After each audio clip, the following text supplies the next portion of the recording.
This is J. Krishnamurti's third public discussion in London, 1965. We were talking the last time we met here about time. And before we go into that,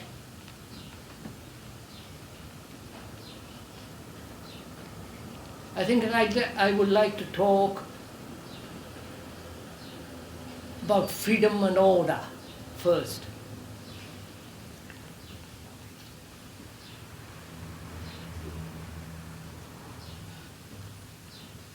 We seem to think that freedom is a matter of time, growth, evolution. And freedom, we are apt to think also that it is a reaction.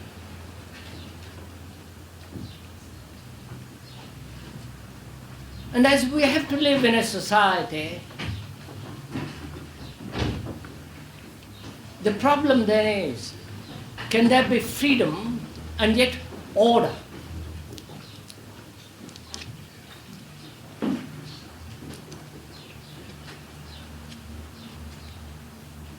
And when we look to time to bring order, time invariably breeds disorder.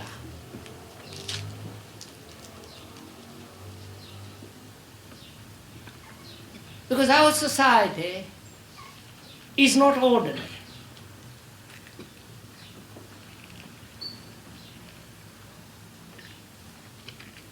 Within it, there are all the elements of destruction, violence. The social structure is based on acquisitiveness, competition, ambition, which are all the signs of disorder. I think that is, one more or less accepts that as inevitable and lives in that pattern. And freedom within that society cannot be, nor is freedom outside that society. If freedom is merely a reaction, then it breeds disorder, as time does. But if we understand freedom not something that you cultivate or as a process, a thing to be achieved, then freedom has quite a different meaning.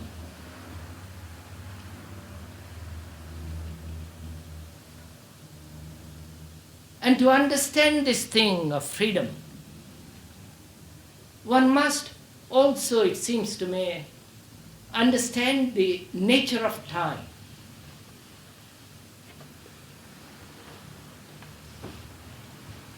And we're going to talk about the physical time and the psychological time.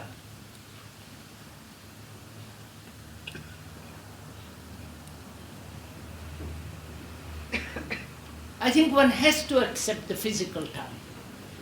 We can't help that. But when we look to psychological time as a means of achieving freedom or peace,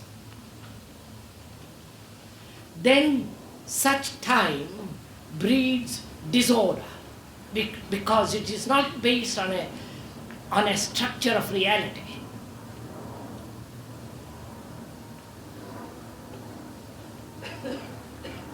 What we are discussing is not a theory, a concept, something with which you can intellectually play with. We are dealing with facts. And the fact is that in a society as it is, Freedom means a disorder because freedom is conceived of as a reaction. But when one considers the nature and the structure of time, then perhaps we should be able to understand what is freedom, which is not a reaction, which is not freedom from something. So, we'll have to go into this question of time.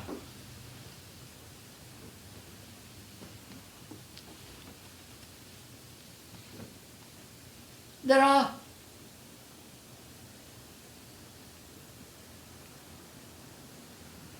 the two obvious times, the physical time, the chronological time, and the time built, constructed by thought, by the psyche, which is the psychological time.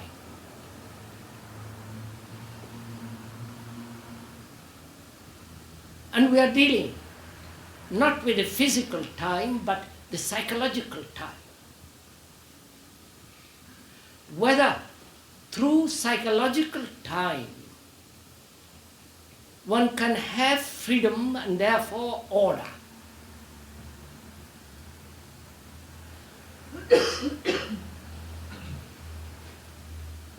Freedom, let us say, freedom from fear.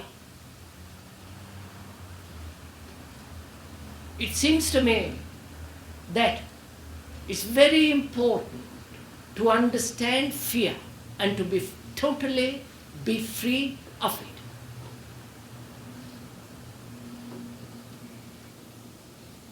Otherwise, there can be no order. Structurally or outwardly or inwardly. So one has to understand the nature of fear and whether it is possible to be free of it immediately, not through the process of time, free the mind, mind frees itself from fear. We use time as a means of freeing, of the mind freeing itself from time. That we know. That is, we say that through a process, whether it be analysis, discipline, or understanding, through that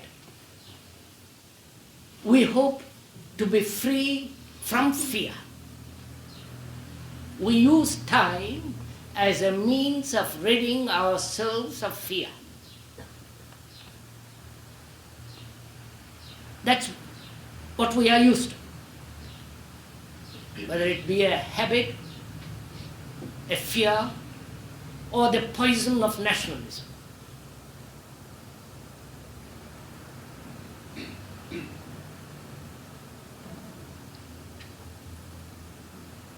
Is it possible? Is it true? Is that a fact? Can one be free of fear through time? That is, saying to oneself, I will be free tomorrow. Whether you stretch that tomorrow or for many years, or for a second, or for a day, tomorrow. Is it possible to be free of fear tomorrow? Or is there a different approach to the problem altogether? Because fear in any form distorts, breeds illusion, brings about confusion. when a mind is afraid and lives in a state of fear, it is, if you have known fear, you know what happens.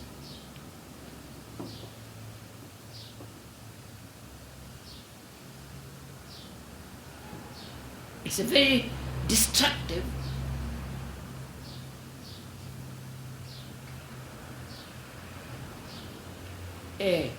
it breeds every form of illusion and conflict. And is it possible to be free of fear totally, completely, not tomorrow, but in the now, which is not of time?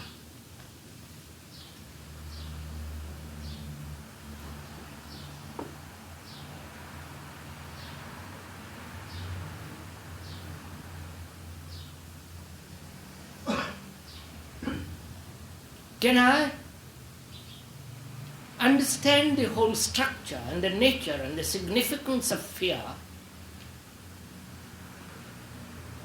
immediately and be free of it instantly? If one is not, then you depend on time to free, for the mind to free itself from it. And hence, the dependence on time or the usage of time only breeds disorder. Because fear does breed disorder. Whether I'm afraid of my neighbor, or of ideas, or of any form of social, psychological disturbance, does breed fear. And that does bring about disorder. Is it possible to be free of fear, not only consciously, but also at the deeper levels of consciousness?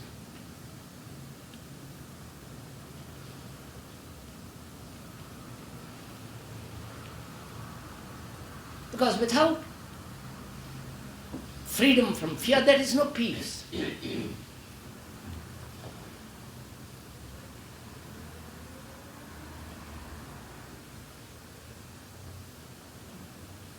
Peace either among people, races, continents,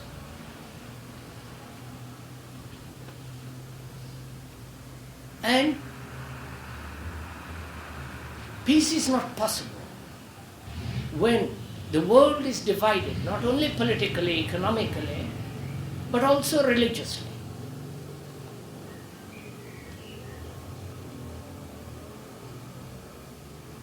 So, if one would understand what is peace, not theoretically, not as an idea, something to be pursued, lived up to as an objective, as a directive, and so on and on, but actually being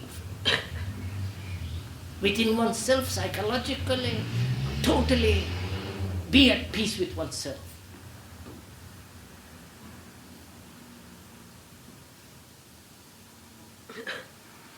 Which means not having any form of conflict.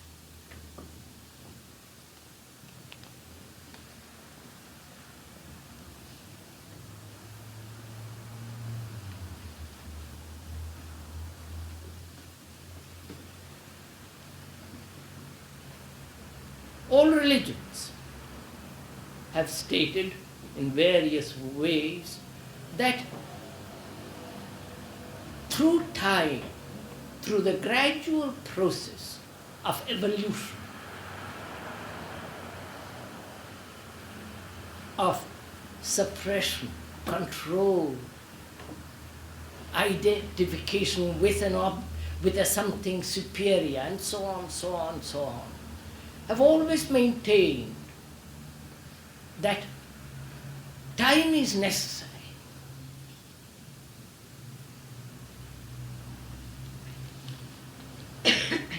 The psychological time we are talking about.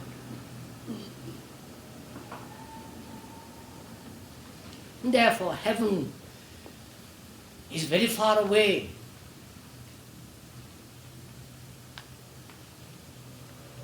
And you can only come to it through various processes and so on.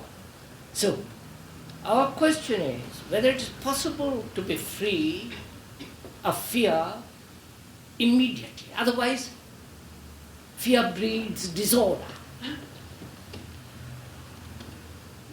And time, invariably, if one observes psychologically, does breed extraordinary disorder within oneself. So that is the issue we were going to discuss today.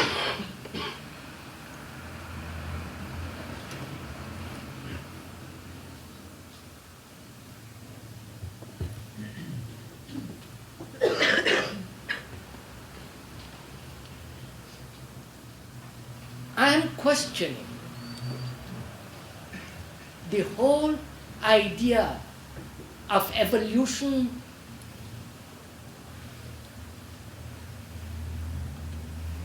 not of the physical, but of thought which has identified itself with a particular form of existence in time. I wonder if I'm...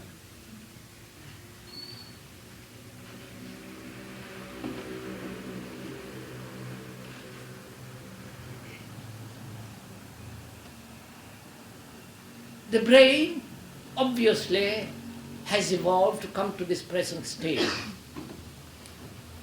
And it may evolve still further and more, expand. But as a human being, I live now. I have probably 40, 50 years or more.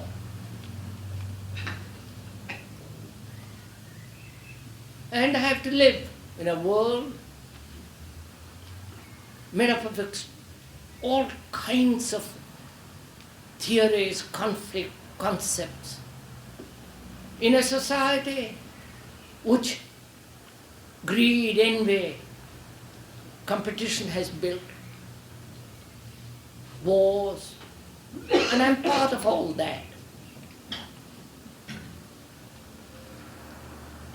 And when I look at time that is evolved slowly, the next 2 million years as a human being, surely that has no significance at all to a man who is in sorrow.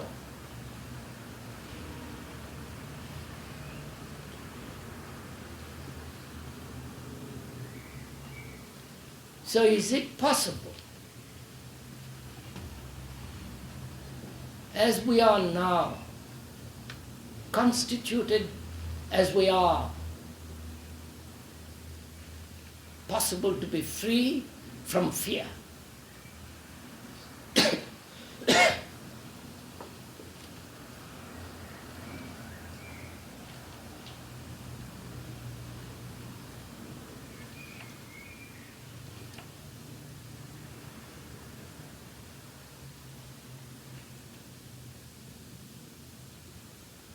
You see, there is the physical time and the psychological time.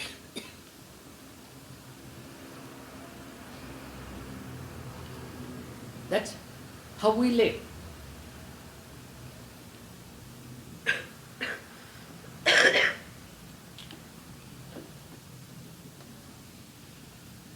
And the physical time must exist. You can't help that.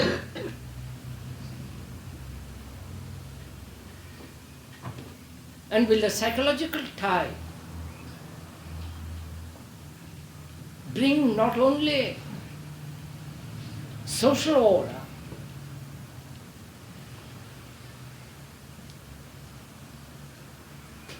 which means order within the individual. Because we are part of that society. We're not separate.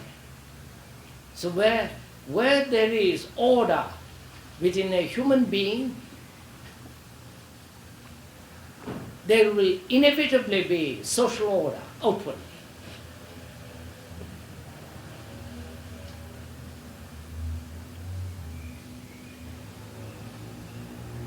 So can we go into this question this evening?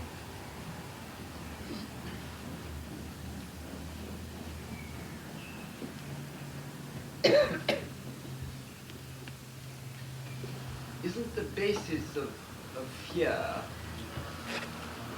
inner unconscious demands which are in conflict?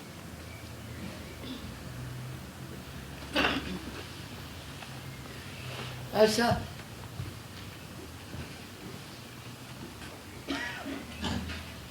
one can find out fairly easily the cause of a fear or fears through analysis, through observation, through introspective examination, go into oneself very deeply and find out what's the cause of fear, conscious or hidden. Will that help to be free of fear? You understand? Discovering the cause.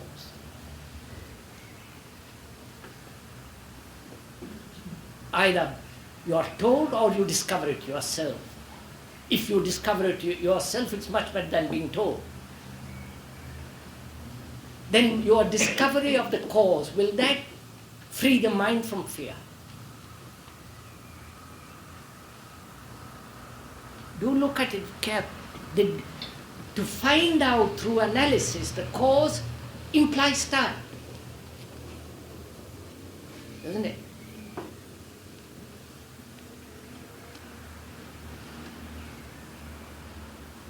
And if I use time as a means of discovering the cause of fear, what have I actually done?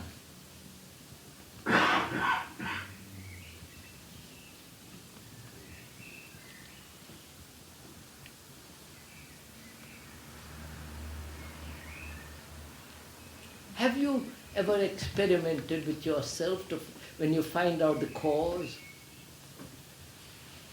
What has happened?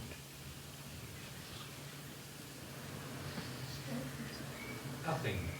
Huh? Nothing Nothing. very definite. That's right. Nothing.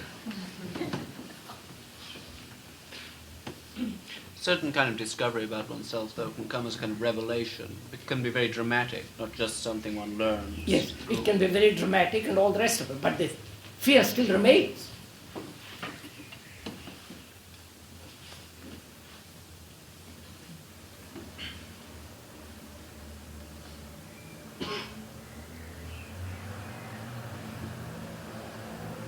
Look, let me take. Someone dies whom I like, and I feel terribly upset about it. And I call that sorrow. And I know why I'm in sorrow, because I've lost a friend. I lost somebody whom I liked very much. And I'm lonely. And I'm suddenly bereft of companion with whom I used to discuss and all the rest of that stuff. Knowing all that, does it free the mind from sorrow? No, please do observe a little more closely. Surely what makes one feel sorrow in that, the sorrow that's so difficult is guilt feelings that one had been so inadequate in one's relation Yes, with. inadequate, repentance, all the rest of it. Did one find the answer as to why you're sorry, and you still have the sorry, but you haven't found the right answer. What it appears to be is not really what it is. No, but you see what you... No, you're... All right, let's go through it. I suppose one must, but we'll come to it. I think the thinking about it, this, the thought dwelling on this idea. Yes, sir. That is analysis, we'll call it. Thinking about it, investigating it, repentance, regret.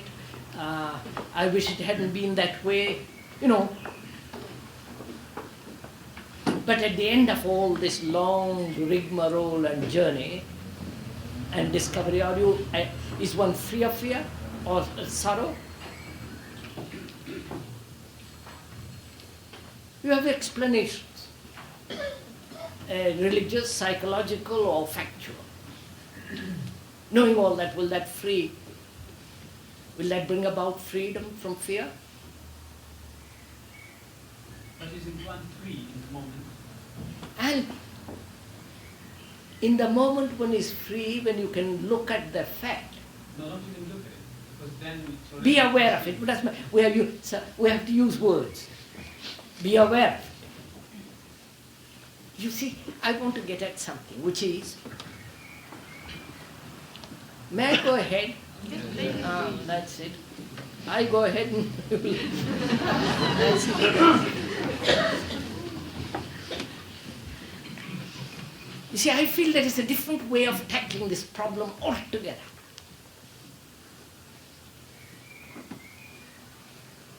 There must be a different way. The way we have lived, we have not solved any problem.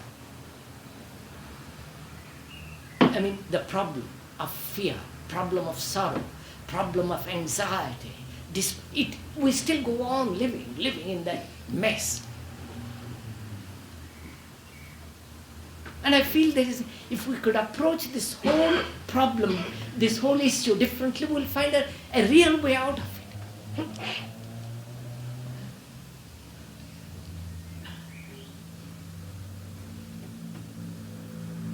Now, I'll go into it a little bit.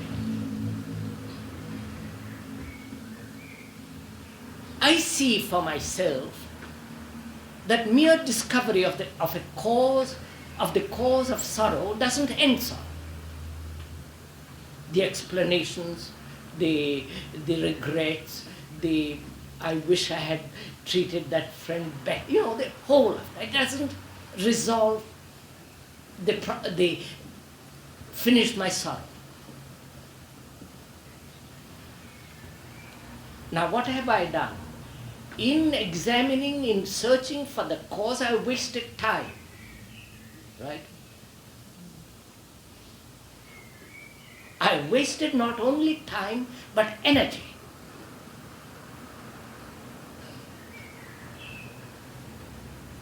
And I need energy to meet something which I don't understand.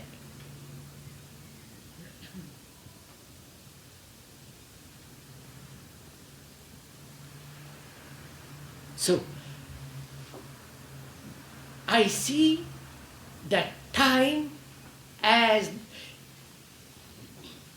a process of analysis, investigation of the cause and all the rest of it only brings disorder, which is waste of energy. So I will not waste my energy in looking for the cause. I know the cause very well. Self-pity.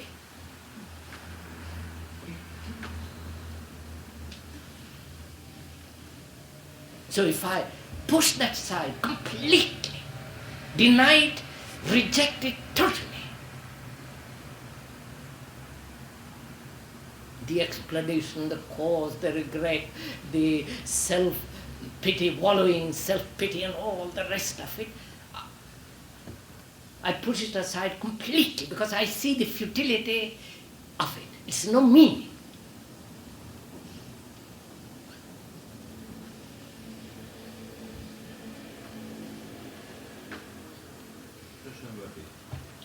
In listening, I'm trying to understand cannot immediately end or feel or sorrow.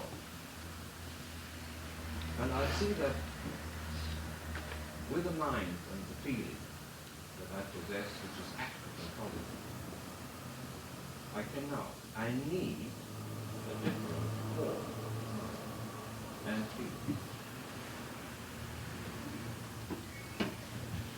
Yes, sir.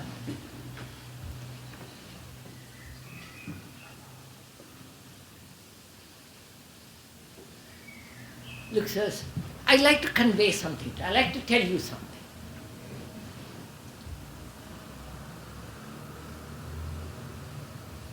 And to understand what the speaker is saying, you have to listen to him. You have to listen to him, not only to the words, but behind the words, the feeling, the structure, the nature, the significance of what lies behind the word. You have to listen.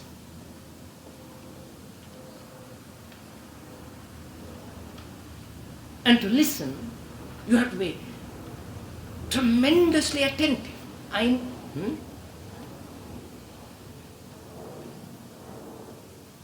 Of course, you have your own ideas, your own opinions, your own experience. Put those aside for the time being. Don't let that intervene and prevent listening.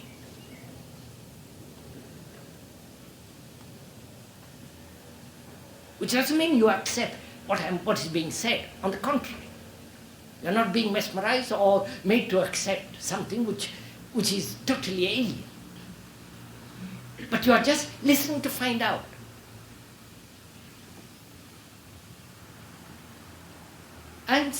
We are saying that perhaps there is a totally different approach to the problem of sorrow or of fear. And to understand and to find that out for yourself, you have not only listened to the speaker, but use the speaker, if I may use that word, to see the truth of what he is saying, either the truth or the falseness of what he is saying.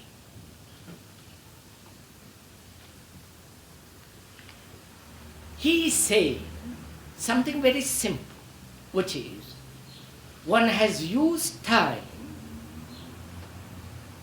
as explanation, as searching for a cause, as an avoidance and so on, self-pity and all that, as use time to discover the cause and thereby hoping to be free from sorrow. That's what we have done. And I say that is not the way to be free from sorrow. You will never be free from sorrow. Do what you will, you'll never be. So, you have to find out what he means. You have to find out what he wants to say. Therefore, you have to listen.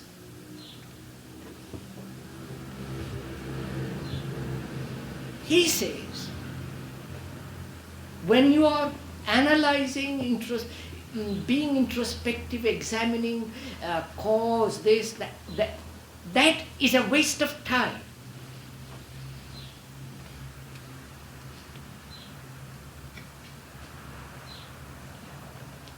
And it is also a waste of energy. To meet the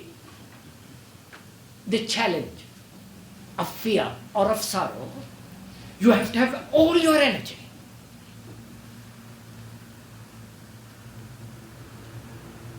And therefore you cannot afford to waste your energy by trying to find out what the cause is.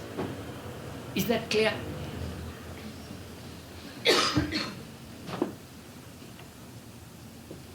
at least verbally.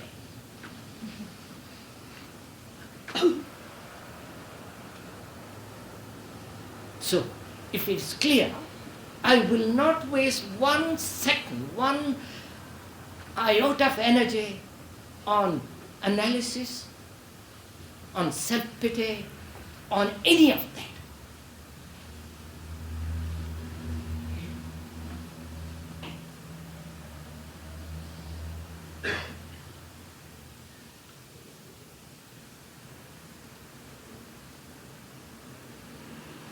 Because I want to be free from fear. I see what happens if one is afraid. What a dreadful thing it is. How it distorts, how it prevents, how it is corrupt, how it corrupts.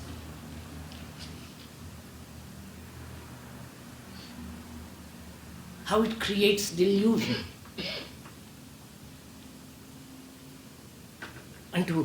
And we have a network of escapes, so subtle.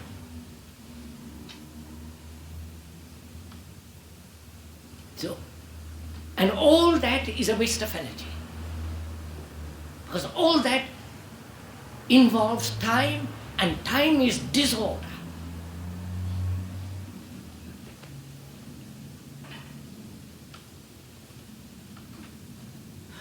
Now, I've said that. We have said that. Is it a fact to you or merely a verbal understanding?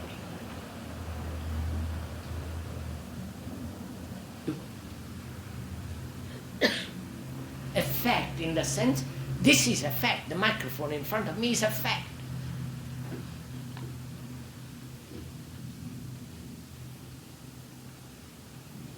And if I don't see the microphone, and somebody describes to me what the microphone is, what its function is, its structure, then it merely will be a verbal statement. But when I see it directly, it's factual. So I'm asking myself and yourself whether it is a verbal statement or a fact. When you are hungry, that's a fact. Nobody has to tell you that you're hungry or describe what hunger is. Unless this is a fact, we cannot proceed further, right? Then the fact really reveals the structure of disorder in time. Huh?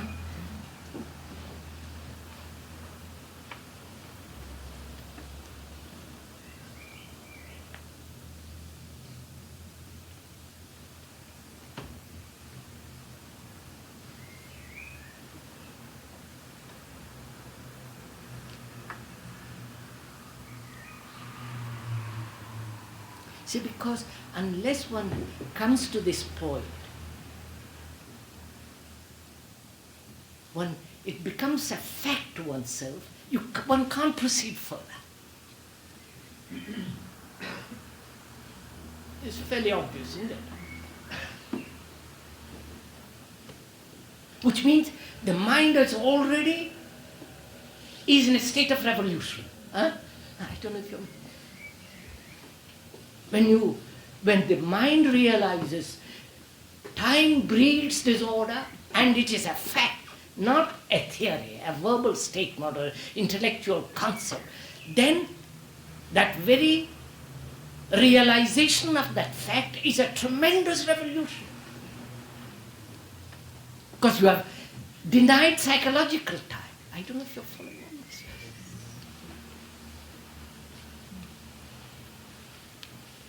Yes, that's exactly true. I recognize it. But there is one fact, again, that I can't hold it. No, sir, don't. It isn't a question of holding it. If you realize it, it is so. Not you hold. You can't Yes, but there are Wait, sir. specific conditions. Wait, now. sir. And I am not in these specific conditions every day. No, it has nothing to do with environment. I mean, specific conditions in me. It has nothing to do with what one is or what one is not. Do we see this fact? Not for the moment.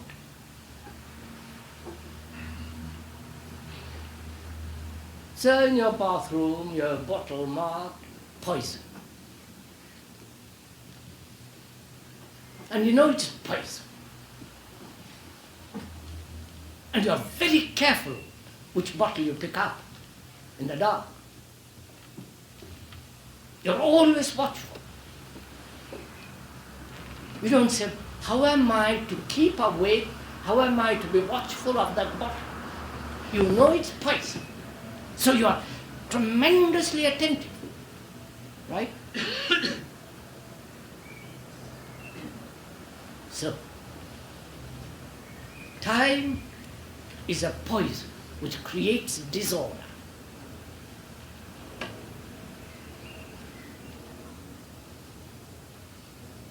If it is a fact to you, then we can proceed into understanding how to be free of fear immediately. But if you are still holding time as a means of freeing yourself, there is no communication between you and me.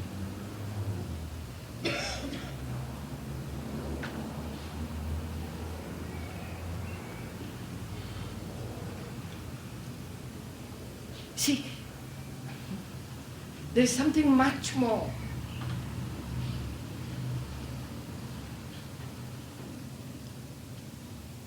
There may be a totally different kind of time altogether.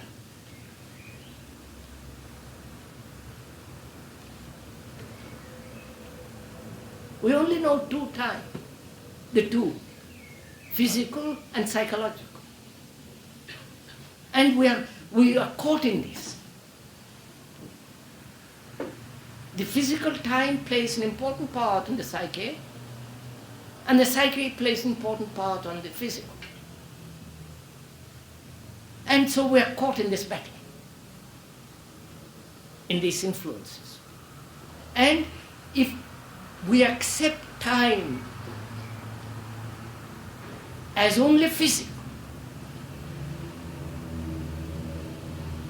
which one must, go catching the bus and the train and going, all the rest of it, physical time, then if you reject psychological time completely, then we may find something quite different.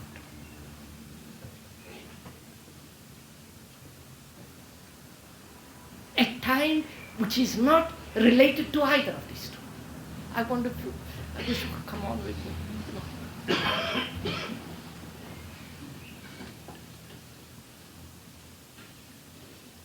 See, then time is not disorder. Then time is tremendous order and structure.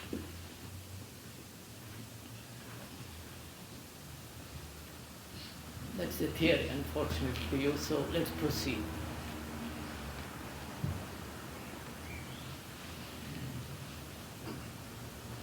Sir, in the psychological time I say that my mind is projecting forward a future that doesn't exist.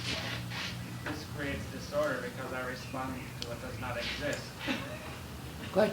So that, however, this occurs on two levels, the conscious and the unconscious. And it is very hard to penetrate into the unconscious. Sir, we give tremendous importance, it seems to me, to the unconscious.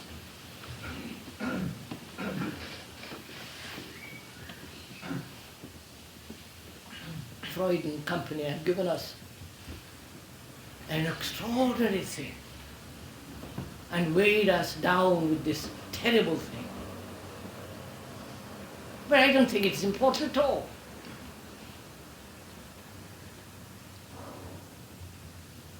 It is such a trivial affair, as the conscious mind is a very trivial affair. So, but why do we give such significance to the unconscious? And why don't we give significance to the conscious mind?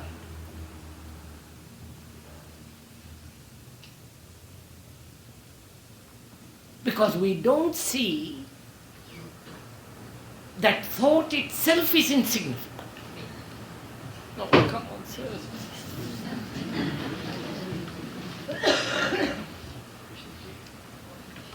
Would you mind going through again why it is that a better use of time There is no better use. might not result in freedom? The gentleman asks, is there not a better use of time which will dissolve fear?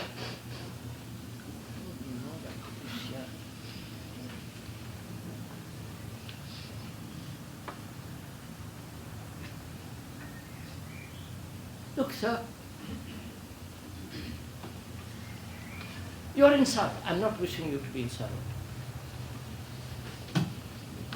And will tomorrow help you to get rid of it? Tomorrow may be gone. Often it is. What? Tomorrow it may be gone. Often it is. Which is, or may not be gone. It generally is not.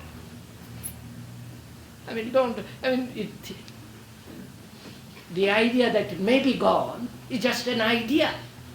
It's not a fact. Man has lived with sorrow or deified sorrow. Christians have worshipped sorrow. In India, in the East, they explain it away for their karma and all the rest of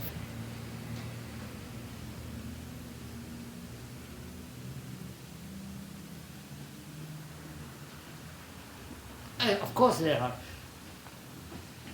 by deifying sorrow or explaining sorrow away, is a form of escape.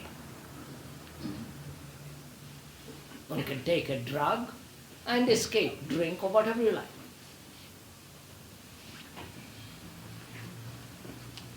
So you are asking, is there a right usage of time? Is there a right usage of time? Obviously,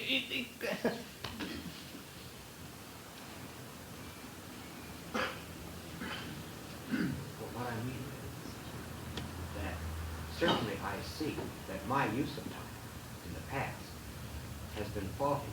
Generally, it's produced bad results. But that may be because I've stupidly used time. No, but is there a right usage of time? That's what you're saying. We're asking, is there? What does time mean? Apart from the physical time, time by the watch, what does time mean to you, sir? Time means a change. Time means a change and a process.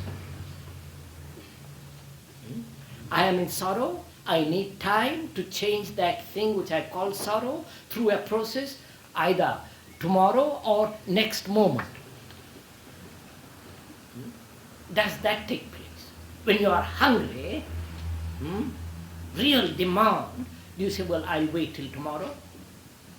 Yes, but there are many other illustrations that show to be that it works. For example, if I may, I see something, I feel a desire.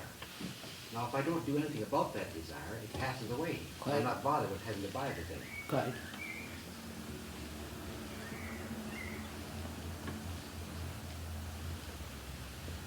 Discuss it, sir. Go on. So, there's an illustration with the fact that the passage of time results in the disappearance of sorrow. Because desire is hurt, it's harmful, it hurts, it's painful. So, look what you're saying.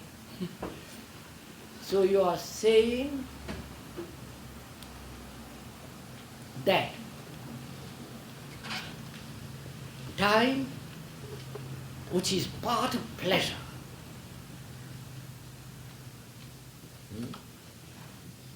can be used to get rid of the non-pleasure.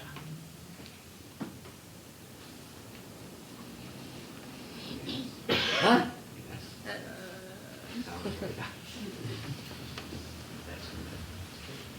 So time gives you pleasure. And that's what we all want.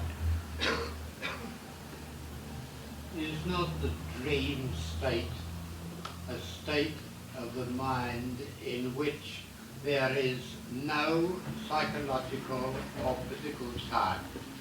No, sir. Dream is something quite... Dream is something entirely different. Must be good. All right, sir.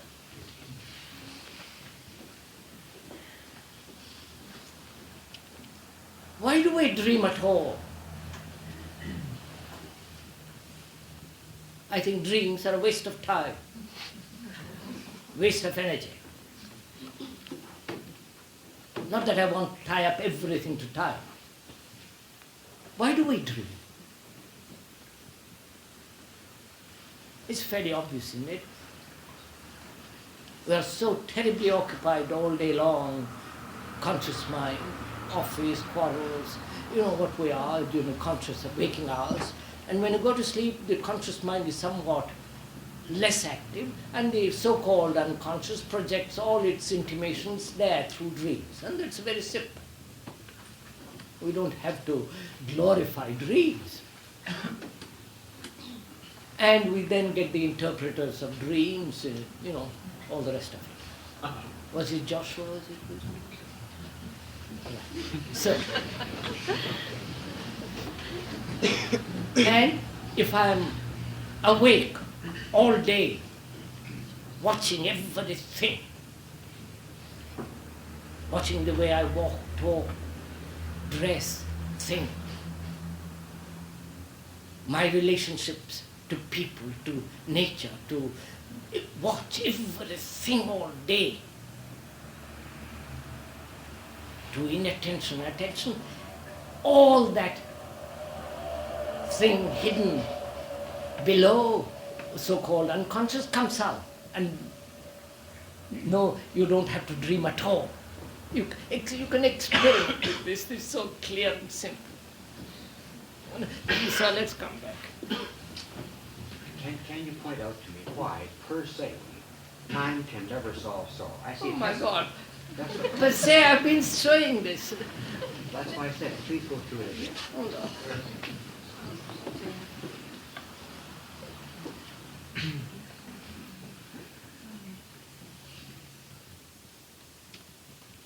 Look, sir, I lose my son.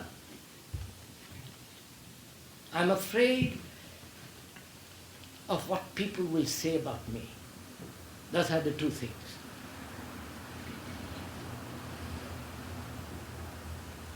And I lost my son. I observe.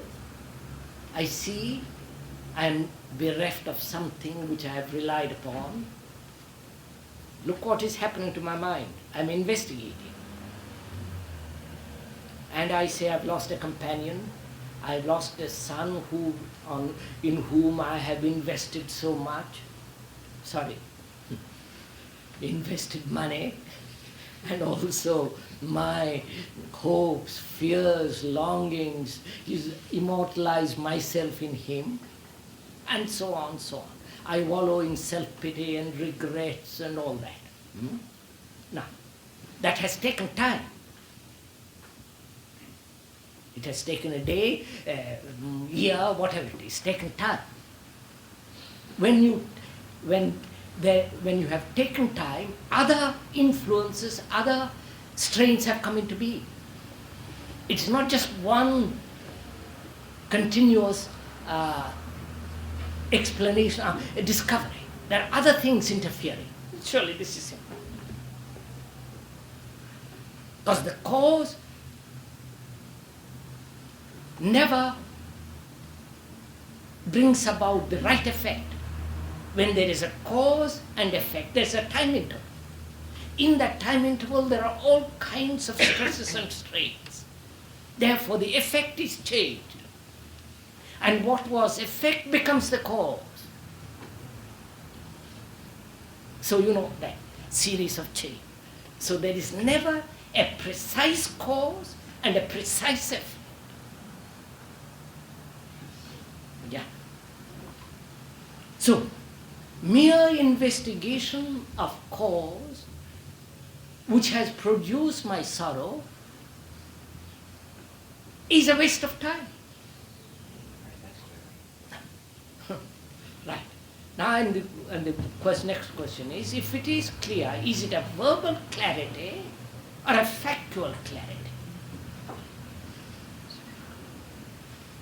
In the particular illustration that you give, it's obviously a factual clarity. But no. So you are no longer depending on time.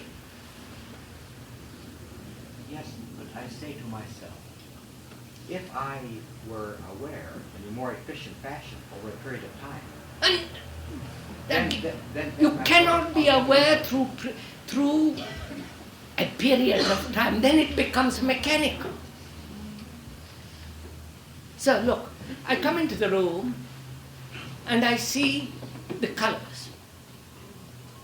colors of various dresses, the door, the windows, shape of the room, the disproportion, light, and all that. I see it immediately. And I am aware of my reactions to them. And I am aware how those reactions arise, my conditioning, classical or Victorian or Hindu, whatever it is. yes, you are aware, but I am not. But I say what No. I am saying this. If you proceed that way, you discover, don't you? Coming into the room, looking, and taking time to discover your reactions, your conditioning, and so on, so on, so on. That has taken time. And when you have taken time, there are other factors involved in it, not just one thing. And that is a waste of time. all right, I see that. Got it? Yes. Now, is that a fact? That you are no longer using time as a means to be aware.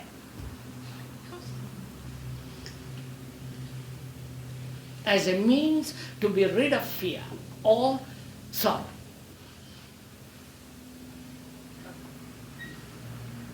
Doesn't time comes in only when one starts thinking of oneself? No, please, that is not the problem. You don't, please see that you are introducing now. All right, I say yes, of course.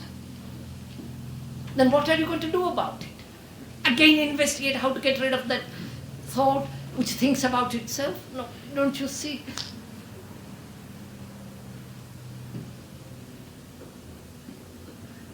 So if it is a fact, as it must be some here, for God's sake.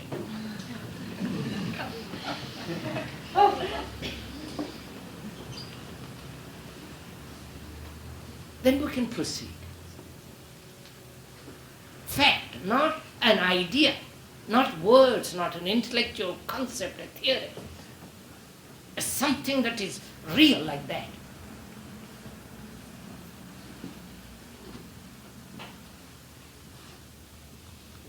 Then, what has happened?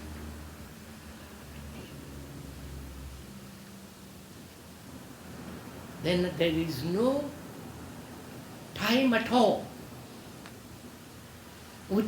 through which I am going to be rid of something. Right? There. And I know there is fear. I am afraid. What public opinion of death, of, fear, darkness, of grandmother and all the rest of it. And I also am aware that I'm in sorrow. So I have to meet it without time. Right?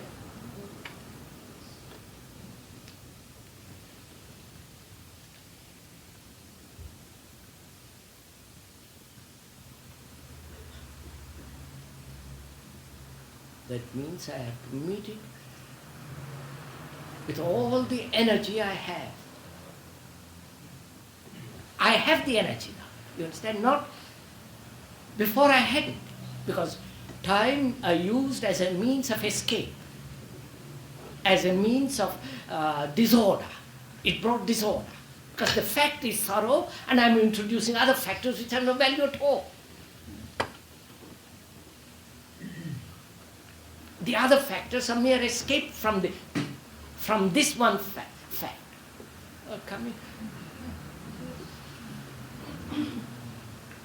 So when I reject time, not as an idea, concept, as something I must do in order to get rid of fear, which is too childish, absurd. When I really reject time, then I have energy to meet this thing. And all this requires enormous sanity.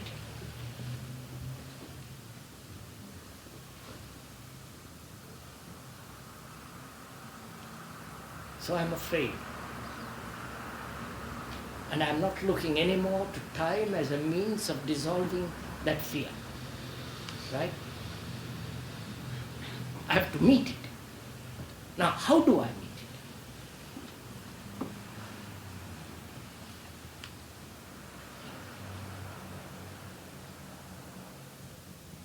Because all escapes, explanations, causes, how to get over it, restraint, suppression, control, all that has gone. Right? All that implies time and waste of energy. It's surely this obvious, isn't it? At least verbally, let's go on. Then how do I meet it? If all that has gone, surely the fear itself has gone. Don't come to that, because if you go into it, you will see something else taking place. Since I don't know how to be it, then but it means you haven't. Then all I can do. Then it means that you have not rid yourself of the concept of time as thought. And the concept of time as thought is pleasure. And so you want pleasure, and you continue that pleasure in different forms. And therefore you are not rid of time. You have never considered pleasure. You have to meet it directly. Pardon? You have to meet it directly. Directly. Directly. Yes. That means to meet it directly, you have to know, you have to understand the structure and the nature of pleasure. Because that's what we want. It does seem that when time is denied, there is some movement of pleasure, a very intense pleasure. Of course, sir. That's what I'm trying to put a stop to also. It seems to be the essence of all pleasure. That's what we're looking. That's what we want. We want pleasure. We want the continuation of pleasure. Not the understanding of sorrow. Not the understanding of fear. All time. We use time as a means of continuing pleasure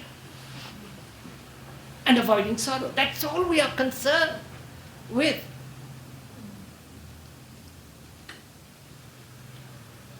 So look what happens. One has an experience of pleasure. A lovely sunset, a beautiful tree, seeing a beautiful face. And there's a tremendous pleasure. And you want that to be repeated. The repetition is time, not the instant of pleasure. Oh, for God's sake.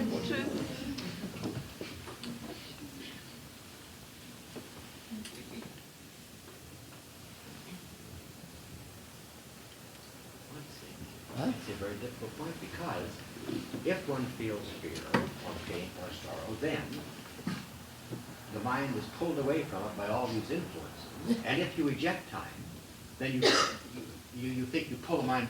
No. You see, I That's told you very carefully, when you reject time, you reject it because it's a fact. Not you can't be pulled. You cannot be pulled towards a precipice because you know it's a precipice. You are never pulled towards it. It's only when your pleasure comes in looking at that precipice, then you are pulled towards it.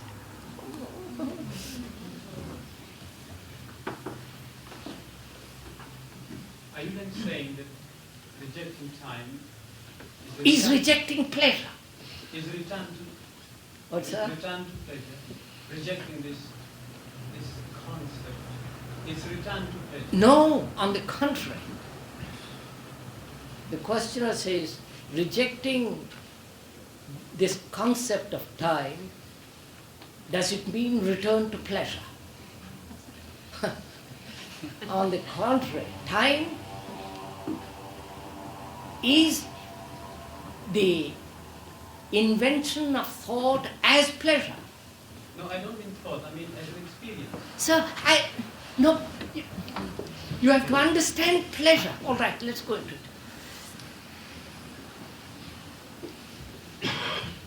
What do we want?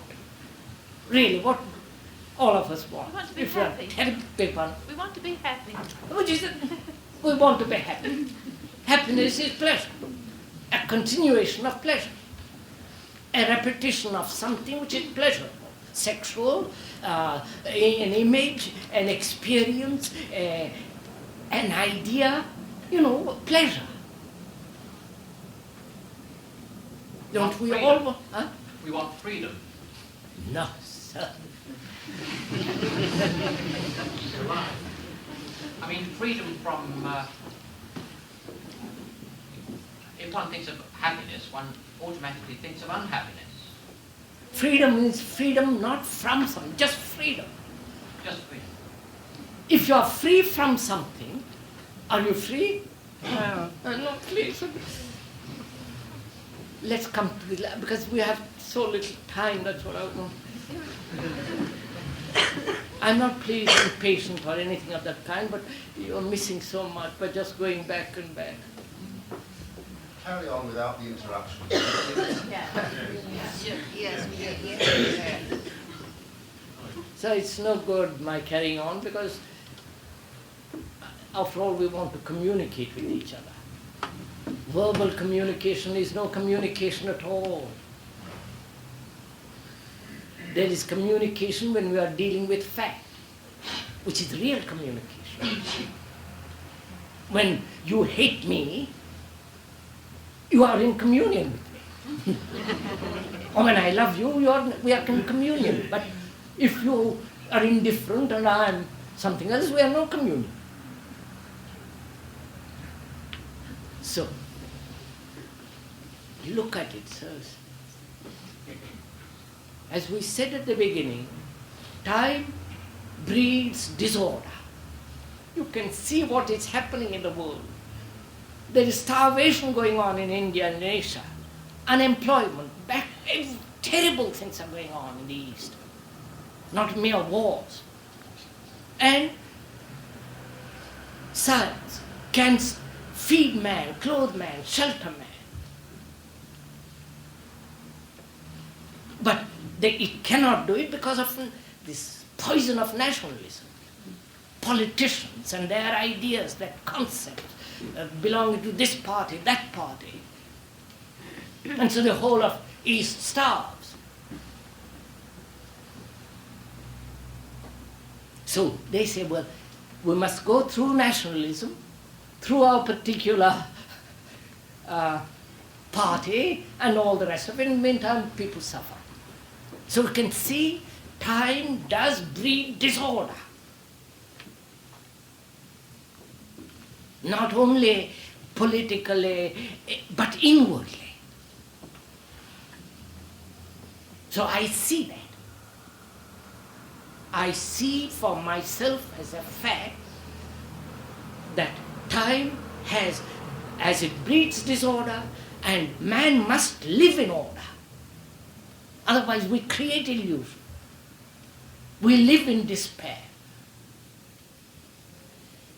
So, I see that as a fact, therefore time has gone for a man who sees that. I'm not a national belonging to a party, Catholic, Protestant, Hindu, all that nonsense goes out of one.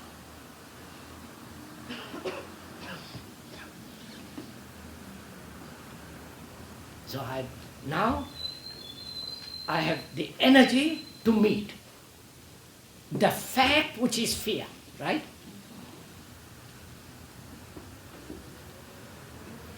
And I have the energy to meet it because I've understood pleasure.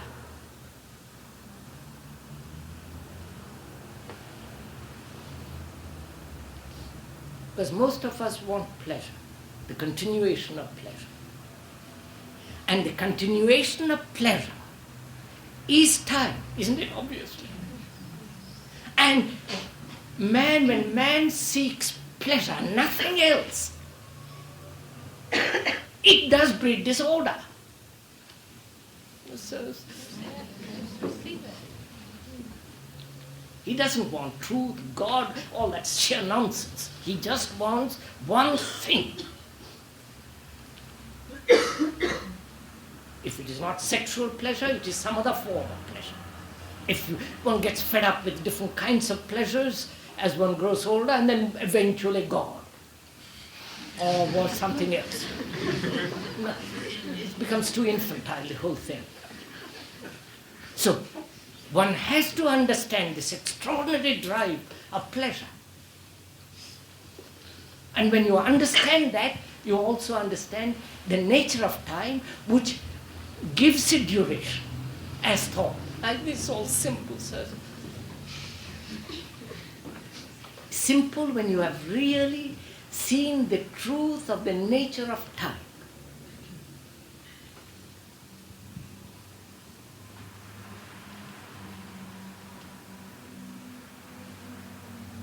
If you do, then what takes place?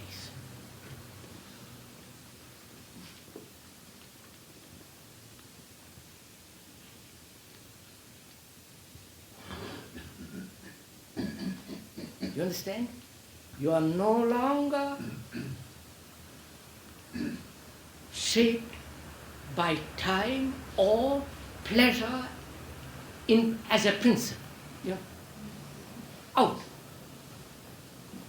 Therefore you can look at the fact, not in terms of pleasure and pain, and therefore time. Right? So what happens? Then you meet a fact completely as a whole, silently.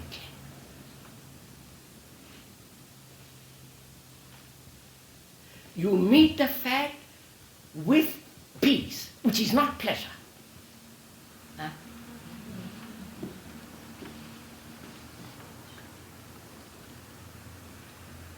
You know, when you meet something totally with peace, peace is affection, isn't it?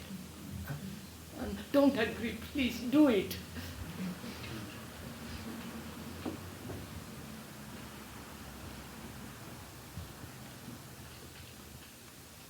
Peace is has no pleasure in it.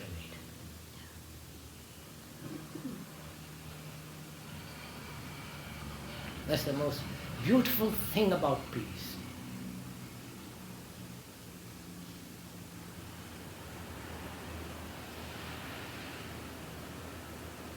And when time is being rejected, then you have energy to meet the fact, which means the mind has undergone a revolution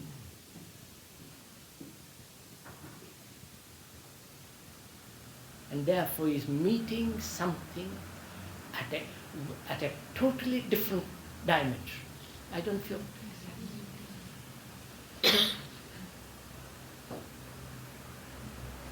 I've only known pleasure and the continuation of pleasure as time, as thought, and I've only known this conflict which is disorder. That's all we have known. We try to escape from it, mesmerize ourselves into all kinds of activities and all that. But that's the only thing we know. And I see that and I reject it completely.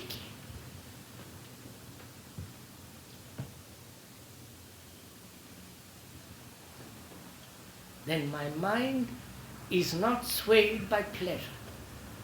Oh, so therefore it is at a tremendous energy which is peaceful. And therefore it has no conflict. And it can meet fear. Now, how do you meet fear? That's what I want to you.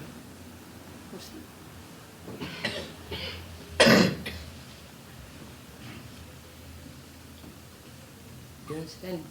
When we generally meet fear by escaping from it. Therefore, we never meet it.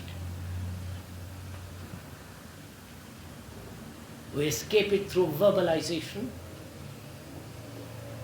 through innumerable networks which man has developed through centuries.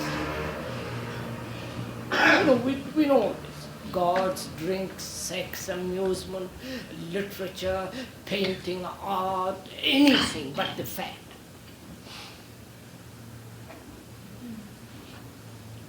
So when you stop all that,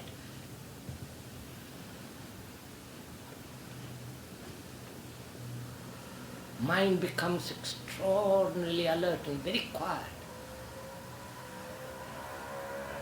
And it cannot be quiet when it is always everlastingly seeking different ways of pleasure.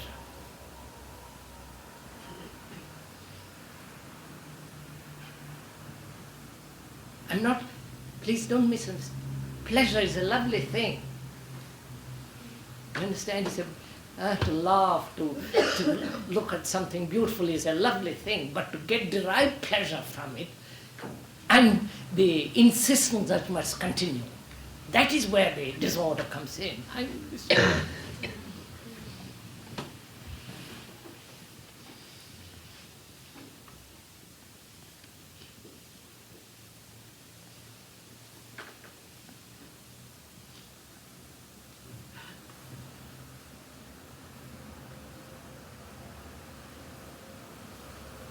So,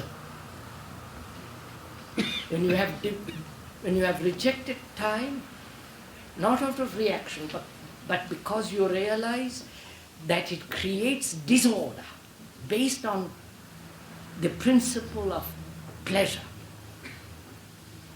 then you have the energy to meet the fact.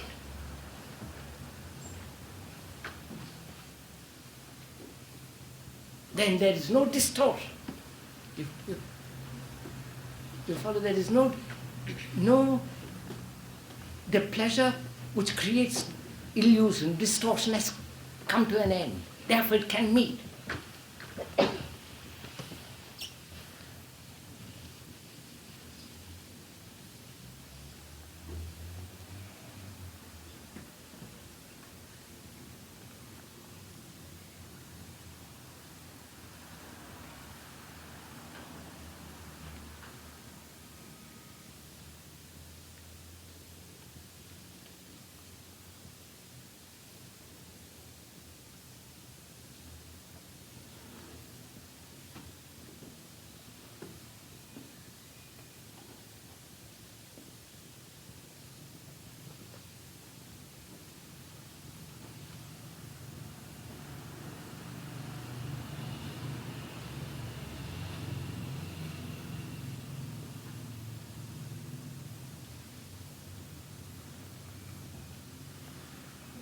So one of the most difficult things, I think, to understand, I mean by the word understand, not verbally, the whole principle or the structure of pleasure.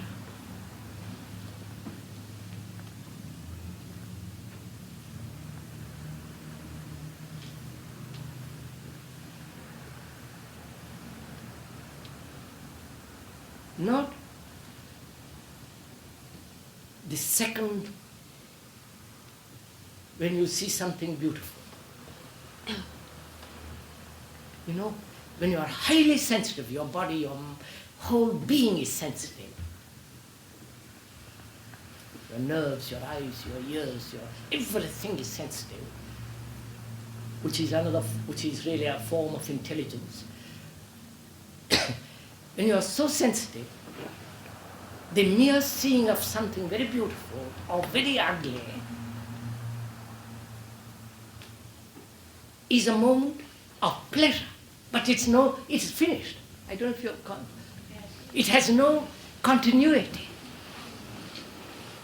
Moment it has continuity, one becomes insensitive. And being insensitive, there is disorder.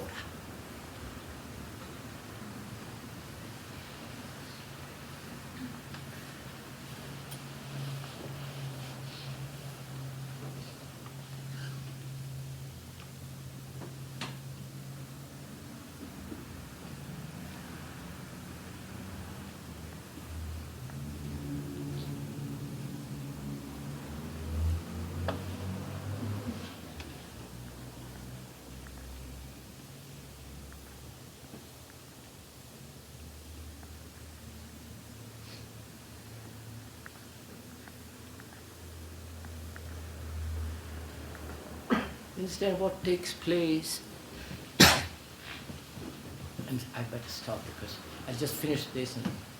What takes place when you reject time and the principle of pleasure and discontinuity, that the mind is completely still. Also the brain is completely still.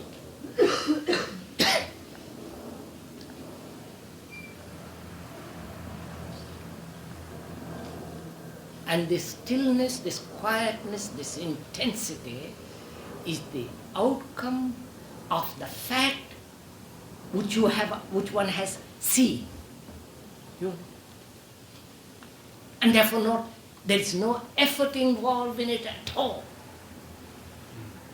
There is effort when there is pleasure.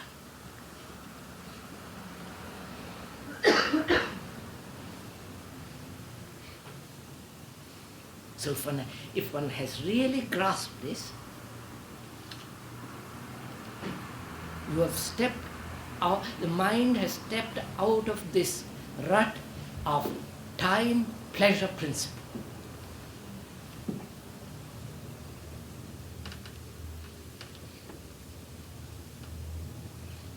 And therefore it's no longer looking to time as a means of evolution, of its getting rid or achieving, right?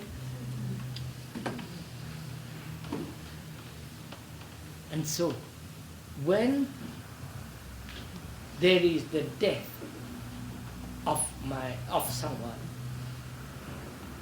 the mind meets that challenge, that incident, without any movement.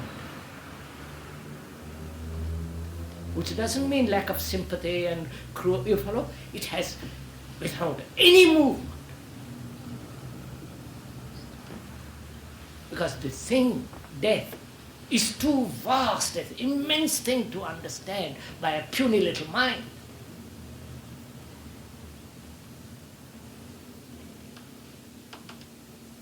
And you can only meet something that's immense when the mind is quiet.